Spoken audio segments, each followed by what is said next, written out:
Hold on to your apples. It's Fruit Salad. The most fabulous show in the orchard. And here are your hosts, Holly and Rico. I'm just being real, and then I'll get on the internet, and then I'll read the comments that the fans are saying, and I'm telling you I'll all of a sudden I'll just change my whole mind. I'm like, wait a minute, if these people still love me, I can make music for the people that still love me, you know. Totally. I was having this conversation the other day, like, with another celebrity about how, you know, now that we're also in the public eye, like, you get a lot of comments, and then one negative one can just kind of push you back. But you just gotta keep going for the people that truly deserve it, and the people that truly care about you and want to see you thrive.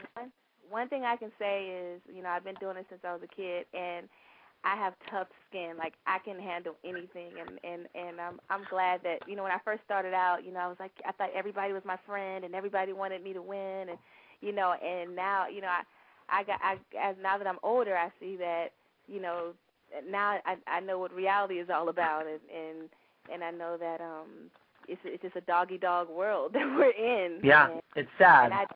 It's sad, but at the same time, I love music, and you know, I started singing my first melody when I was 7 months, and I said, this is something that I believe God, you know, put part of the reason why God put me on earth is to sing. It's part of my purpose, I believe. So well, it makes people happy, so we thank you for that. Thank you. Okay, I'm gonna try again. All right, okay. Babe, are you there? Can you hear me? Oh, there he is. Hi. This is Marky. Hi, Marky. Yay, finally. Hi, Shanice. I've heard great things about you. Oh, I've heard you're the greatest. That's all I have to hear. Your voice is all I want to hear. What did you say? I said you have a great voice. That's all I want to hear. Oh, Your thank voice is all I want. Thank you. And may I call you Nisi? Nisi, yeah. Everyone calls me. Everybody that, like, all my friends, my mom, everybody calls me Nisi. All right. As a matter of fact, that's so funny that you said that, because as a matter of fact, I was thinking, you know what, when I come out with my next record, I'm gonna maybe, like, I don't know if I'm gonna title the album Nisi, but I'm gonna let everybody know my name. You know, my nickname is Nisi. You really should. I love that nickname. I love it.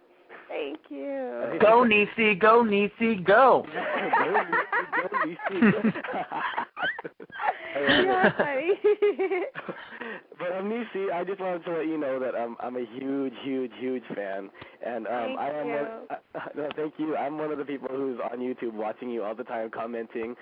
I'm Crying is one of my top songs of all time. I'm crying when I hear the song. Babe, I already told her that you sang it for me in the car. What song? I'm Crying. I'm Crying? Oh, yeah, he told me that you sang it to him. Yes. Thank you. I love that song. Yeah, I had the honor of meeting you at the Velvet Rope concert back in, like, 1998.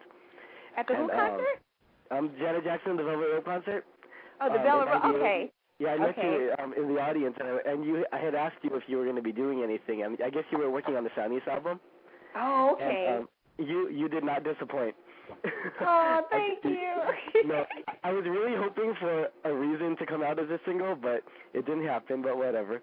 Wow, and that's cool because that's one of the ones I actually wrote that one. So, I love that song. Thank you. And then when I found out about Every Woman's Dreams, I was so excited, and I fell in love with all the songs. My favorite song on that album is Crazy for You, and I'm waiting to find something on YouTube about that. Thank you. I need you to perform that on YouTube. My independent project that I did for the first time, I actually went in and co-produced. So, Crazy for You, Crazy for You I co-wrote, but half of the album I actually co-produced, and that was the first time that I've ever done any producing. So it was really fun. I love that album, actually. You know what, you really show how in love you are. You and Flex. That's what I hear. That's what I hear in the album. Thank you. But you know what? I've gotten some complaints. Like, some people are like, okay, everybody's not in love, so we all can't relate to that, you know. But that's what you strive for. Yeah. Oh, well, that's what you're going. Artists are supposed to comment on culture and what they're going through, and that's what art is. Yeah, that's exactly what I was going through at the time, and I'm still going through it. You know, I'm still very, very happy. I can tell. I don't want to keep you guys. I just wanted to send my love to both of you, and Nisi, please send my love to Elijah, Imani, and Flex. I sure will. And what's your Don't forget. Marky. Okay. Yes. Good talking to you. All right. Good night, honey. Okay. Bye. Bye. Oh, I just totally made his night. Oh. I just totally made his night. I'm really, really happy. He told me like all these questions he wanted to ask you, but I knew that wasn't gonna happen. Oh. But you're such a good singer, and you know I did a lot of research, and I do it the day of the interview because I want it to be fresh. And the one adjective that I hear over and over and over and that I read is underrated. And I think that a lot of people definitely think that you stack up to, I personally think that you exceed the talents of Whitney Houston or Mariah Carey. But you seem to have escaped like such public scrutiny and things like that. And do you think certain performers like deserve the negative attention by making themselves so accessible? Do I think some entertainers deserve the negative attention? No. Well, I mean, if they're putting themselves out there.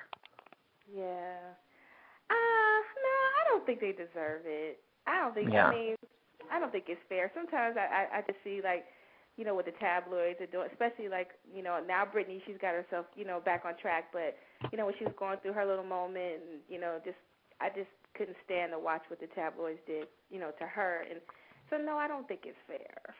But then she disappeared, though. In all fairness, like she kind of disappeared, though, so they couldn't see her. So if you make yourself visible, but back to what we were saying. What's that? So if you stay away from certain areas, then if you kind of then they can't really get to you. Yeah, like if you're going through something and you don't want everyone to know what's going on, don't stand in front of the ivy. Right. You know what I'm saying? But anyway, underrated is what I hear, and your voice is ridiculous. You have this impressive range, and I've never seen you lip sync, unlike others. And yeah, of course, and I heard the 5-octave range thing. What keeps and you have the same voice now. How do you keep your voice like that? Well, during my time off, usually when I'm not like in between albums or whatever, I do still sing. I sing at church. I just constantly sing. I'm constantly in the studio working on new music and recording, and I just never stop singing. I'm always, I did Broadway and I sang on Broadway, and I just constantly. Your vocal cords is like a muscle, and if you don't use it, you can lose. You can lose it. So it's like I just try to sing as much as I can. And your voice is still in like tip-top shape. It's amazing. Oh, thank you. It's so amazing, and do you think you can handle having could you handle having that kind of huge public looking at you that way? Is that something that you can now handle? Yeah, I know I can. I mean, there was a time, when I Love Your Smile was at its peak, and that was a pretty big year for me, and it wasn't hard for me to handle it. So I feel like I can handle anything. I can handle. That's because you're always sweet and you always keep it real. Yeah. Definitely. Totally. I was telling you off the air that I went to a birthday party of yours, this place I used to work, and and you were just so sweet to everybody that worked there, to all of us. You were such a sweet. You were so sweet, and I love that. And I said there's a picture of us floating around that would embarrass both of us, so that will not be happening. I remember I had on like a blue or turquoise. No, it was like a turquoise top or something. I actually had to go look for the picture because I wanted to see it. I